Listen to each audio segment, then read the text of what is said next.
अस्सलाम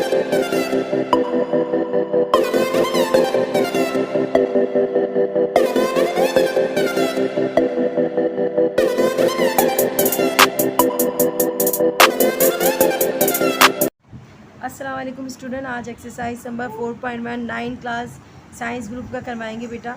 factorise the following. Factorise करना है आपने। आपके पास एक्सप्रेशन दी गई है 4x + 16y + 24z। अच्छा, ये अलजेब्रिक एक्सप्रेशन इसलिए मैं इसको कह रही हूँ कि इसके अंदर पॉलिनोमियल आपके पास यहाँ देखेंगे हमारे पास पॉजिटिव साइन भी है, मतलब हर नंबर्स के साथ आपके पास साइन भी आ रहे हैं। और ये जो वेरिएबल्स हैं, वेरिएबल्स मीन्स होती है जो कॉन्सेप्ट के साथ जो नंबर होता है उसको वेरिएबल कहते हैं, और ये जो नंबर होता है ना कोफिशिएंट कहलाता है। ठीक है, कोफिशिएंट कहलाता है, ये होता है वेरिएबल होता है, प्लस का साइन है। ये पूरी एक टर्म है, ये दूसरी टर्म है और ये तीसरी टर्म है। तो 3 टर्म है इसके अंदर। अगर 2 टर्म भी होती है तो हम इसको एक्सप्रेशन कहते हैं। तो हमारे पास यहाँ 3 टर्म मौजूद हैं। पहली टर्म में 4x है, दूसरी में 16y है और तीसरी में 24z है। हमने फैक्टराइज मीन्स इसको मुख्तसर करना है, छोटा करना है। काफ़ी 3 क्वेश्चन में आंसर आ रहा है तो इसको फैक्टराइज करना है। तो बच्चों, फैक्टराइज का पहला रूल क्या होता है? सबसे पहला रूल आज समझ लेते हैं। पहले रूल में हम सबसे पहले करते क्या है, हम ये करते हैं कि देखते हैं कि इन तीनों टर्म में से कोई चीज़ कॉमन निकल रही है, यानी कि कोई ऐसा अल्फ़ाबेट जो तीनों के पास हो। तो हमारे पास यहाँ देखो वेरिएबल x है, यहाँ y, यहाँ z है। तो इसका मतलब है ये तीनों अलग अलग वेरिएबल है, तीनों के पास अलग अलग वेरिएबल है, कॉमन वेरिएबल कोई भी नहीं है।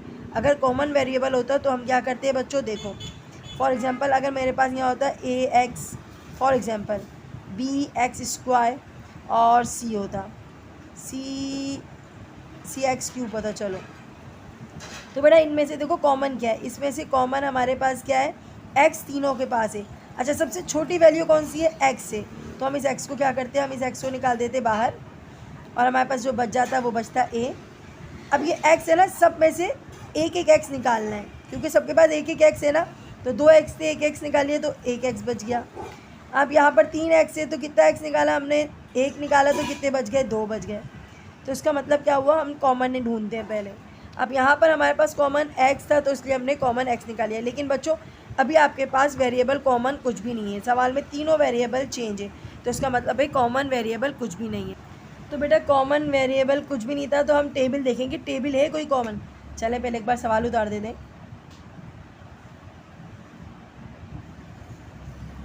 तो वेरिएबल तो मैंने बोला आपको कोई कॉमन है, लेकिन टेबल कोई कॉमन है जी, बिल्कुल।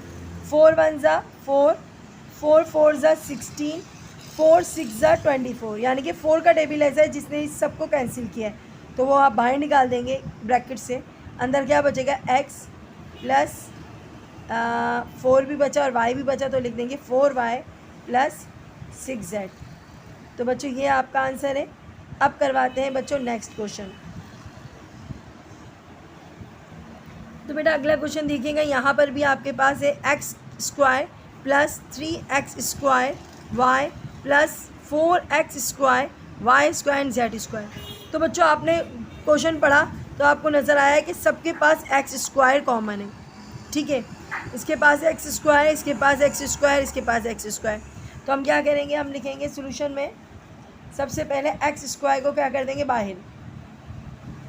ठीक है, क्योंकि अब कोई ऐसा नंबर नहीं है जो कॉमन है, क्योंकि ये सिर्फ एक ही नंबर था। इसका मतलब है अब कोई नंबर इन तीनों में कॉमन नहीं है। ठीक है, अब ये मत बोलना मीन्स यहाँ y है, यहाँ पर भी y है, हम कॉमन निकालें, नहीं ऐसा नहीं करेंगे। तीनों के पास वो नंबर होना चाहिए। ठीक है, तो हमारे पास सिर्फ x तीनों के पास था तो हमने x को क्या निकाल लिया बाहर। अब यहाँ क्या बचा, यहाँ तो कुछ भी नहीं बचा क्योंकि x तो बाहर आ गया। क्या बचेगा, कुछ नहीं बचता तो कुछ नहीं लिखेंगे, लेकिन 1 लिखेंगे। आप ये सोचो कि मीन्स 0 लिखेंगे, कुछ नहीं बचा, नहीं 1 लिखेंगे। ठीक है, जब कुछ नहीं बचता तो जगह खाली नहीं छोड़ते, 1 लिखते। अब बेटा यहाँ पर क्या बचा, 3 बचा और यहाँ क्या बचा, y। सही है, क्योंकि x² तो बाहर आ गया है ना। अब यहाँ क्या बचा है, 4, y² बचा है क्योंकि ये कैंसिल नहीं हुआ था, और ये z बचा है। आसान फॉर्म में ये कह सकते हैं कि हमने x को कैंसिल करके बाहर निकाल दिया, ये कर सकते हैं। ठीक है, तो बच्चों ये आपका आंसर है। अब नेक्स्ट क्वेश्चन देखते हैं। अच्छा, क्वेश्चन नंबर 3 में देखिएगा बेटा, यहाँ पर आपके पास 3 है, यहाँ पर 6 है, यहाँ पर 3 है। तो कौन सा टेबल ऐसा है जो तीनों को कैंसिल कर रहा है, बिल्कुल सही पहचाना, 3। 3 1 ज़ा 3, 3 2 ज़ा 6, 3 1 ज़ा 3। तो उसका मतलब है 3 का टेबल हम क्या निकालेंगे, कॉमन। उसके अलावा चलें पहले निकाल लेते हैं। 3 का टेबल निकाला आपने कॉमन। सही है। उसके बाद आप देखो कौन सा अल्फ़ाबेट कॉमन है, पी इसके पास है, इसके पास है, इसके पास भी है, इसका मतलब है पी भी कॉमन निकल गया, ठीक है। अब उसके बाद आप देखो क्यू, क्यू इसके पास भी है, इसके पास भी और इसके पास भी, तो क्यू भी कॉमन निकल गया। अब क्या करना है, बिल्कुल सही पहचाना, सब में से 3PQ माइनस करना है, सब में से, इसमें से भी 3PQ, इसमें से भी 3PQ, इसमें से भी 3PQ, ठीक है। निकालते हैं ज़रा, देखते हैं क्या आता है। तो 3 भी निकल गया, P भी निकल गया, Q भी निकल गया, सिर्फ बचा R, आपने लिख दिया R, ठीक है। यहाँ से 3 2 6, यानी कि यहाँ क्या बचेगा, 2 बचेगा, क्योंकि 3 2 हो गया ना, तो 3 2 6, P निकल गया, Q निकल गया, PQ निकल गया, क्या बचा, T बचा। अच्छा जी, 3 निकल गया, P निकल गया, Q निकल गया, क्या बचा, S लिखेंगे। दोबारा से चेक कर लो बेटा, 3PQR आ गया, मल्टीप्लाई कर लो, देखो वापस आ जाएगा, 3 2 6, PQRT वापस आ गया, 3PQS से मल्टीप्लाई करोगे अगेन वापस आ जाएगा। ये भी एक तरीका है बेटा समझने का कि आपने सही किया गलत किया है, ठीक है। अब क्वेश्चन नंबर 4 की तरफ आते हैं। तो बेटा पहले तो क्वेश्चन को देख लो, पहले देख के बताएं कि क्वेश्चन में टर्म कितनी है। देखो प्लस या माइनस होगा तो टर्म चेंज होगी, मल्टीप्लाई डिवाइड होगा टर्म चेंज नहीं होगी। बेटा कितनी टर्म है पहले देख लो, ये एक टर्म हो गई, क्योंकि यहाँ प्लस का साइन आ गया, मल्टीप्लाई आ रहा है, इसका मतलब है ये पूरी एक टर्म है, और ये पूरी कौन सी टर्म है, दूसरी टर्म है। तो क्वेश्चन कितने टर्म में, 2 टर्म में, याद रखना, ठीक है। अब हमें इनमें से फैक्टराइज कॉमन ढूंढना है। तो यहाँ पर 9 1 9, 9 2 18, कौन सा कॉमन निकलना है, टेबल 9 का, ये माइंड में रखना है आपने, 9 का टेबल कॉमन निकलना है। यहाँ पर Q है, यहाँ पर भी Q है, यहाँ पर R है, यहाँ पर भी R है, इसका मतलब है ये भी कॉमन निकलना है। S square plus T square plus T square, तो हमने कॉमन क्या क्या ढूंढा, सबसे पहले तो 9 ढूंढा, कैसे, 9 1 9, सही है। Q 2 है, इसके पास 1 है, इसके बाद 2 है, इसके पास 1 है, तो सबसे छोटा वाला कौन सा, 1, तो 1 कॉमन निकल गया। यहाँ पर भी R कॉमन निकल गया, ठीक है। और मैंने आपको क्या कहा था, दोनों सेम है, तो दोनों सेम को बाहर निकाल दो, ये भी कॉमन निकल गया। दोबारा से चेक कर लेते हैं बच्चों, ये कॉमन निकला है और 9 कॉमन निकला है, Q कॉमन निकला है, R कॉमन निकला है, ठीक है। अब क्या बचता है, अगर मैं ये वाला ब्रैकेट यूज़ करूँ ना, शायद आपको थोड़ा सा अलग और अच्छा समझ में आ जाए। आप होल ब्रैकेट भी यूज़ कर सकते हो, लेकिन मैंने ये इसलिए यूज़ करा है क्योंकि आपको पता चल जाए कि ये एक कॉमन बाहर आ गया है, और अगला ब्रैकेट जो शुरू हो रहा है, जो बचे हुए नंबर है वो हम यहाँ लिखेंगे। अच्छा, अब इसमें देखो बच्चों क्या बचा, 9 तो कॉमन आ गया था, Q भी कॉमन आ गया था, R भी कॉमन आ गया था, ठीक है, S भी कॉमन आ गया था, T भी कॉमन आ गया था, यानी कि इस पूरी टर्म में कुछ भी नहीं बचा, सिर्फ 1 बचा है। तो हम क्या लिखेंगे, इस पूरी टर्म में कुछ नहीं बचा, 1 बचा है, तो हमने 1 लिख दिया। साइन कौन सा बेटा, पॉजिटिव प्लस का साइन है, हमने लिख दिया। अब अगला नंबर देखो, 2 9 2 18, तो इसका मतलब है यहाँ 2 आना चाहिए था ना, 2 तो मैंने क्या देखा, 2 बचा है मेरे पास। यहाँ 2 Q थे, 1 Q बाहर आ गया, 1 Q बच गया। 2 R थे, 1 R बाहर आ गया, कितना R बचा, 1 R बच गया। अब बच्चों देखो आगे कुछ बच रहा है नहीं, क्योंकि ये हमारा कॉमन निकल चुका है, इसका मतलब है यहाँ ये फिनिश हो गया है। तो बेटा ये आपका आंसर है। तो बेटा क्वेश्चन नंबर 5 देखिएगा, बहुत छोटे छोटे सम से जल्दी जल्दी हो रहे हैं। अच्छा, अब 3 टर्म है, 1 2 3, क्यों, माइनस का साइन आ रहा है, प्लस का साइन है, इसका मतलब है 1 टर्म 2 टर्म और 3 टर्म। अब आपने नीचे से भी कॉमन ढूंढना है, ऊपर से भी कॉमन ढूंढना है, ठीक है। तो ज़रा जल्दी से देखते हैं, हमारे पास Z स्क्वायर है, ठीक है, यहाँ पर भी Z स्क्वायर है, यहाँ पर 3 Z है, इसका मतलब है इसके बाद 2 Z भी हैं और 1, यानी कि 3 Z है, तो सबके पास 2 Z तो मौजूद हैं, इसके पास एक ज़्यादा है, ठीक है, कोई मसला नहीं है, इसका ज़्यादा हम ज़्यादा निकाल लेंगे। अब यहाँ पर बच्चों क्या है, यहाँ पर X है, यहाँ पर X है, यहाँ पर 2 X है, यहाँ पर 1 X है। अच्छा, ये कॉमन ढूंढने की सबसे आसान तरीका बताती हूँ, जो सबसे छोटी वैल्यू होती है ना, तो बेटा कॉमन निकालने का सबसे आसान तरीका क्या है, जो सबसे छोटी वैल्यू होती है ना वही कॉमन निकालती है। इसमें सबसे छोटी वैल्यू क्या है, X है, तो इसका मतलब है हम क्या निकालेंगे, कॉमन X स्क्वायर नहीं निकालेंगे, दोनों के पास तो X स्क्वायर, लेकिन इसके पास X है, तो सबसे छोटा वैल्यू जो है ना वो X है, उसको हम बाहर निकाल देंगे, सही है। उसके बाद देखो, उसके बाद Z सबसे छोटी वैल्यू सबके पास, इसके बाद 3 है, इसके पास 2 है, इसके पास 2 है, छोटा क्या है, छोटा 2 है, तो आपने X स्क्वायर बाहर निकाल दिया। अब यहाँ तक तो बारी समझ में आ गई, ठीक है। अब यहाँ देखो 16 8 12, इसमें छोटी वैल्यू नहीं ढूंढेंगे, इसमें वो टेबल ढूंढेंगे जो तीनों को एक साथ कैंसिल करता हो, ठीक है। तो हम करते हैं 4 का टेबल, 4 2 8, 4 4 16 और 4 3 12, तो 4 का टेबल ऐसा है जो तीनों को कट करता है, तो हमने लिख दिया 4 का टेबल तीनों को कट करता है। अब हम ब्रैकेट बनाएंगे अपना और जो बचे हुए नंबर है वो लिखेंगे। यहाँ क्या बचा पहले तो ये चेक करना पड़ेगा। तो यहाँ पर से पहले वैल्यूज़ चेक करते हैं। x बाहर आ गया है, सही है। z बाहर आ गया है, बिल्कुल सही है।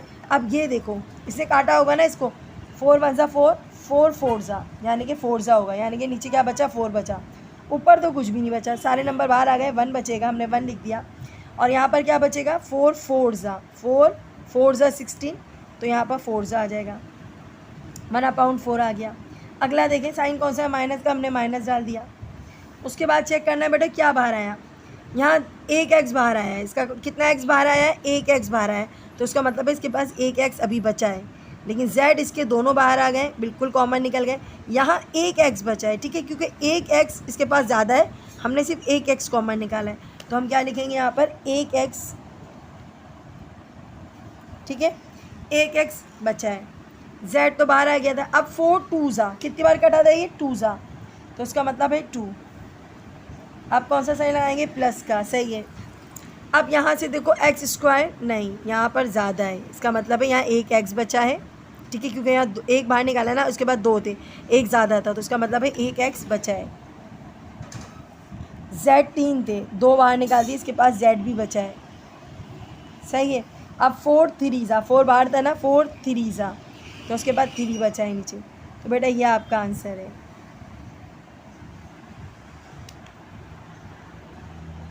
क्वेश्चन नंबर 1 का लास्ट है बेटा। अब इसमें 3 टर्म है, कितनी टर्म है, 1 2 और 3, 3 टर्म है बच्चों। अब इसमें से कॉमन ढूंढते हैं, ये पूरी टर्म है, ये पूरी टर्म है और ये पूरी टर्म है। यहाँ से एक a कॉमन, एक a इसके पास है, यहाँ पर 2 a हैं, यहाँ पर कितने a हैं, 2 a हैं, तो सबसे छोटा a कौन सा है, ये वाला, तो हम एक कॉमन निकालेंगे, सही है। अब इसके बाद है x minus y, x minus y, x minus y, x minus y, सबके पास है, तो हमने x माइनस वाई बाहर निकाल दिया। अब पहली टर्म में बच्चों क्या बचा, पहली टर्म में कुछ भी नहीं बचा, इसका सारा का सारा बाहर आ गया, यहाँ सिर्फ कुछ नहीं बचा, तो हम लिखेंगे 1। साइन कौन सा है, माइनस। अब यहाँ से ज़रा 2 a थे, एक a बाहर आ गया, तो इसके बाद अभी कितना बचा होगा जी, एक a बचा है, सही है। यहाँ पर b कॉमन बाहर नहीं निकला, इसका मतलब है b भी बचा हुआ है इसके पास, तो लेकिन इसका x माइनस वाई जो है वो कॉमन करके बाहर आ गया है। अब साइन कौन सा है, प्लस। बेटा यहाँ कितने, 2 a थे, यहाँ पर एक a, तो कितना a बचेगा, एक a बचेगा। यहाँ पर एक b स्क्वायर बचेगा, क्योंकि b तो हमने कॉमन ही नहीं निकाला ना, यहाँ कॉमन वाले नंबर होते हैं। अब यहाँ हमारे पास ये भी कॉमन निकल गया था, और बेटा ये आपका आंसर है। अब बेटा इसी एक्सरसाइज का क्वेश्चन नंबर 2 है, और इसमें भी मेरे ख्याल में 6 क्वेश्चन हैं।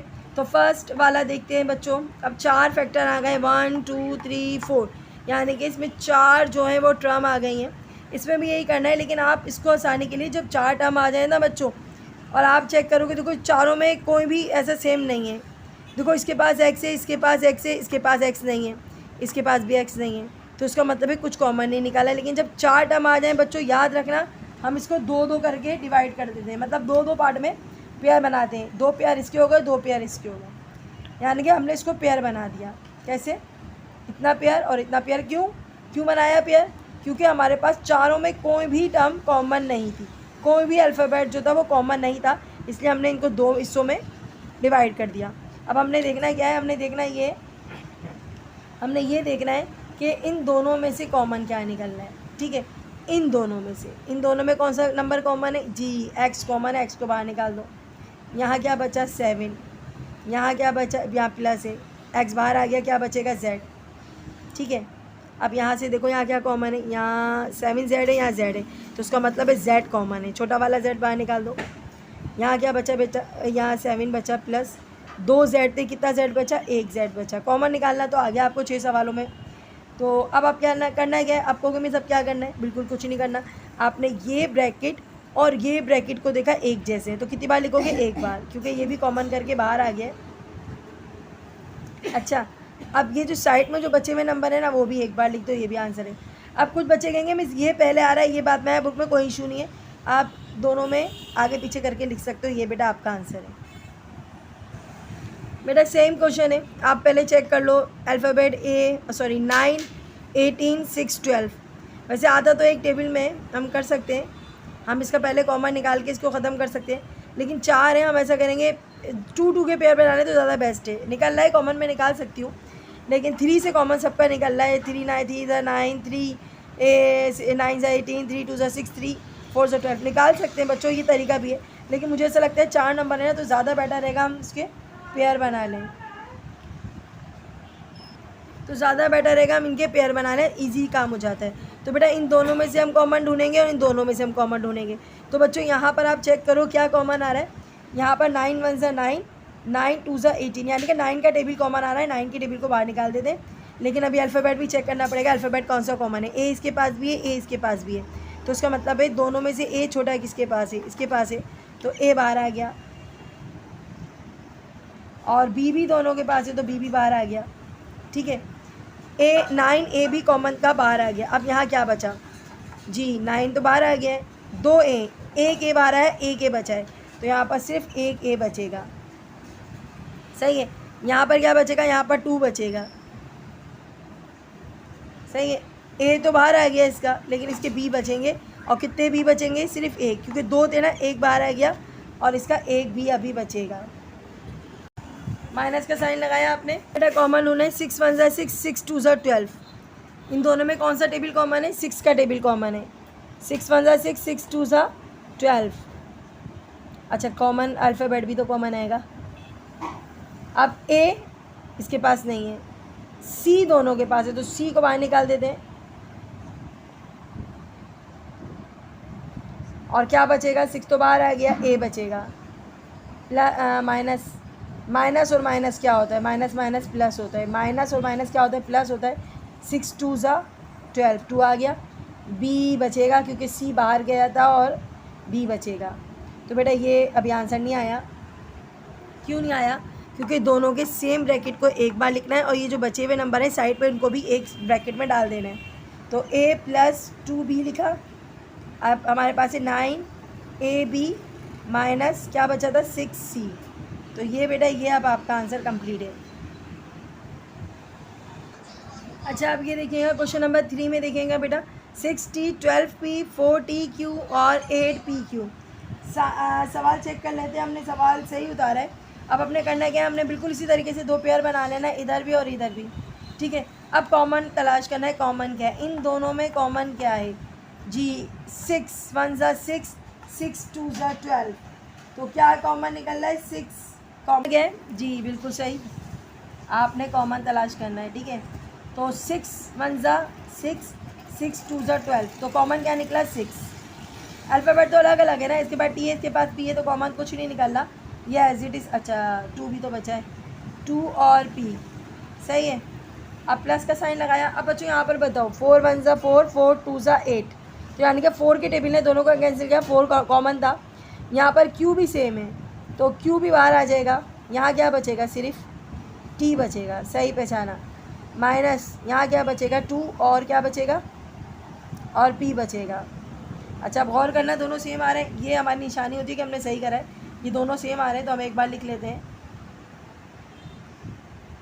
और बचे हुए जो साइड पे नंबर आते हैं उनको भी एक ब्रैकेट में डाल दें, ताकि वो भी एक जगह आ जाए। और ये हमने यहाँ से उतारा है, सही है। ये बेटा आपका आंसर है। 3 क्वेश्चन हो गए, अब चौथा करवाते हैं जी। बेटा क्वेश्चन नंबर इसका 4 देखते हैं क्या करना है। बिल्कुल सही, 2 पेयर बनाना है। पहले तो ये पेयर बन गया, ये पेयर बन गया, ठीक है। अब इन दोनों में से देखो बच्चों कॉमन क्या निकल रहा है, छोटा वाला आर देखो, यहाँ 2 है, यहाँ 1 है, तो एक आर कॉमन निकलेगा। कितने आर थे, 2 थे, 1 बचा, प्लस 9 बचेगा पूरा, और एस बचेगा, सही है। अब बच्चों यहाँ पर देखो माइनस 7 1 ज़ा 7, 7 9 ज़ा, यानी कि 7 का टेबल दोनों को कैंसिल करा, तो 7 के टेबल को बाहर कर देते हैं। यहाँ एस इसके पास भी है, इसके पास भी है, आर नहीं था भाई, आर इसके पास नहीं है ना, तो एस कॉमन करके बाहर निकाल दिया, छोटा वाला एस। अब यहाँ क्या बचता है, गौर करना, यहाँ पर 1 और सिर्फ आर, तो 1 लिखते नहीं है, आर लिखेंगे। अच्छा जी, माइनस और माइनस, 2 माइनस के साइन है ना, तो प्लस हो जाएगा। अब यहाँ क्या बचा बच्चों, यहाँ 9 बचा, और यहाँ 2 एस थे, 1 एस तो बाहर निकाल दिया आपने कॉमन करके। अब आप चेक कर लो, दोनों सेम आ रहे हैं, तो इसका मतलब है हम बिल्कुल सही जा रहे हैं, आर प्लस 9s। अच्छा जी, अब ये बचे हुए नंबर के आर माइनस 7s। बच्चों ये बेटा आपका आंसर है। बच्चों ये क्वेश्चन देखिएगा, दिखने में थोड़ा मुश्किल है लेकिन बहुत इजी सा है। देखो मेथड वही होगा, आप उसको देख के घबराना नहीं कि क्या दिया हुआ है, तो मेथड सेम होगा। पेयर बनाया आपने, सबसे पहले 4 नंबर थे, पेयर बनाया। अब आपके पास यहाँ वाई स्क्वायर है, लेकिन यहाँ वाई स्क्वायर कुछ भी नहीं है, तो इसका मतलब है वाई स्क्वायर कॉमन नहीं निकलेगा, क्योंकि मेरे पास कुछ भी कॉमन ऊपर अपाउंड नॉमिनेटर में कुछ भी कॉमन नहीं है। या वाई स्क्वायर है या फोर स्क्वायर जेड है, तो आपस में कोई नंबर मैच नहीं हो रहा। इसका मतलब है ऊपर नॉमिनेटर में कोई कॉमन नहीं है, लेकिन नीचे डिनोमिनेटर में 4 कॉमन है। तो बेटा कॉमन ऊपर कुछ नहीं था तो हमने 1 लिखा, और नीचे 4 कॉमन था तो कॉमन निकाल लिया। अब बच्चों यहाँ क्या बचता है, बिल्कुल सही, वाई स्क्वायर बचता है। 4 नीचे से गायब हो गया क्योंकि 4 चला गया है, माइनस यहाँ पर 4 स्क्वायर और z ऐसे का ऐसे ही आएगा, लेकिन 4 कॉमन था वो बाहर आ गया, बाहर निकल गया है। अब इधर भी ऐसे ही करना है बच्चों, क्या करना है, नीचे डिनोमिनेटर में 9 कॉमन है, सही है, ऊपर नॉमिनेटर में z स्क्वायर कॉमन है, तो हम क्या निकालेंगे कॉमन, z, अच्छा t भी कॉमन है, z स्क्वायर t दोनों में कॉमन है नॉमिनेटर में, पहले तो ये निकाल दो। तो हमने क्या करा, स्क्वायर कॉमन था और t कॉमन था ऊपर, ठीक है। नॉमिनेटर में क्या कॉमन है, दोनों में 9 है, तो हमने 9 लिख दिया, सही है। अब बच्चों देखो बचेगा क्या, फर्स्ट वाले में z स्क्वायर t पूरा का पूरा 9 बाहर आ गया, कुछ भी नहीं बचा, पूरा का पूरा बाहर आ गया, 1 लिखेंगे। अच्छा जी, प्लस, अब यहाँ पर देखो, अच्छा यहाँ पर प्लस माइनस हो गया, प्लस माइनस क्या हो गया, माइनस हो गया। अब यहाँ पर देखो बेटा कॉमन में z स्क्वायर तो बाहर चला गया, t बाहर चला गया, क्या बचा, सिर्फ z बचा, क्या बचा, सिर्फ z, और नीचे कुछ भी नहीं बचा क्योंकि नीचे जो है वो आपका कॉमन करके बाहर आ गया है। अच्छा बेटा यही आपका आंसर है, क्योंकि अब आप कहोगे मैं ये दोनों सेम है, सेम नहीं है, तो इसका मतलब है ये क्वेश्चन इसी तरीके से सॉल्व होगा। नहीं सेम आ रहे कोई मसला नहीं है, आपकी बुक के अंदर यही आंसर है, ठीक है। और बल्कि यहाँ भी कॉमन नहीं निकल रहा है, इसलिए हम साइन भी चेंज नहीं करेंगे, हमने इसको अलग तरीके से सॉल्व किया है, मतलब इन दोनों को हमने अलग सॉल्व किया और इसको हमने अलग सॉल्व किया, तो साइन इसका चेंज नहीं होगा। लेकिन अगर हम इसको अलग करके कॉमन निकालते तो साइन चेंज होता। तो बच्चों ये ऐसे का ऐसे ही उतरेगा और आंसर यही है। अब अगला सवाल, अच्छा बेटा लास्ट क्वेश्चन है, बहुत ईजी सा है, आपने क्या कर लेना है, 4 फैक्टर हैं, पेयर बना लो, 4 टर्म है, पेयर बना लो, पेयर बना के बहुत आसान हो जाता है। तो हमने सॉल्व करने के लिए सबसे पहले देखना है दोनों के नॉमिनेटर में कौन सा टेबल कॉमन आ रहा है। 5 1 5, 5 2 10, 5 का टेबल कॉमन आ रहा है, 5 बाहर निकाल लो। x इसके पास भी है, इसके पास भी है, x कॉमन आ रहा है, x भी बाहर आ गया, लेकिन y इसके पास है, z इसके पास है, इसका मतलब यहाँ कॉमन नहीं है। 11 नीचे डिनोमिनेटर में कॉमन है, 11 बाहर आ गया। अब बच्चों यहाँ देखो बचेगा क्या, 5 2 ज़ा, तो यहाँ पर 2 बचेगा, 5 2 ज़ा 10, सही है। x बाहर आ गया था, सिर्फ y बचा, अपाउंड 11 बाहर आ गया, इसका मतलब है कुछ भी नहीं बचेगा, प्लस का साइन लगाया, 5 बाहर आ गया, x बाहर आ गया, क्या बचा, z, 11 भी बाहर आ गया, इसका मतलब 11 भी नहीं बचेगा। यहाँ पर चेक करते हैं, 11 को पहले ऊपर का देख लेते हैं, 7 1 ज़ा 7, 7 2 ज़ा 14, 7 का टेबल बाहर आ गया, y है इसके पास भी, तो y बाहर आ जाएगा, z है इसके पास, z नहीं है, ठीक है, z बाहर नहीं आएगा, x भी बाहर नहीं आएगा, नीचे 11 कॉमन था, 11 बाहर आ गया, अब कॉमन निकल चुका है। यहाँ पर क्या बचेगा, 7 2 ज़ा, यानी कि 2 बार कटा हुआ तो 7 2 ज़ा आएगा, काट के 2 भी लिख लो, कोई मसला नहीं है। तो यहाँ पर आपने 2 बाहर निकाल दिया और z बाहर निकाल दिया, सॉरी z अंदर रहेगा क्योंकि y बाहर आ गया था, z बचा था। उसके बाद देखो बच्चों और क्या है, माइनस, माइनस माइनस क्या होगा, प्लस होगा, अच्छा जी प्लस होगा, और यहाँ क्या बचेगा, 7 बाहर आ गया था, y बाहर आ गया था, x बचेगा, 11 नहीं आएगा क्योंकि 11 बाहर आ गया। अब सेम आ रहे हैं, देखो नहीं अभी भी सेम नहीं आ रहे, ठीक है, तो इसका मतलब है अभी भी सेम नहीं आ रहे, आंसर यही है। तो बेटा ये लास्ट के जो 2 क्वेश्चन थे इसके अंदर कॉमन नहीं आ रहे, तो कोई घबराना नहीं है, परेशान होना नहीं है। इन्होंने इस तरीके से ये क्वेश्चन दिए में कि सेम नहीं भी आए तब भी आपका ये सॉल्व फैक्टराइज हो सकता है, ठीक है बच्चों। ये आपकी आज मैंने 2 क्वेश्चन करवा दिए पूरे, इंशाल्लाह अगली वीडियो में ज़रूर पूरी एक्सरसाइज में जितने हो सके क्वेश्चन करने की कोशिश करेंगे। अपना ख्याल रखिएगा, दुआ में याद रखिएगा। अल्लाह हाफ़िज़।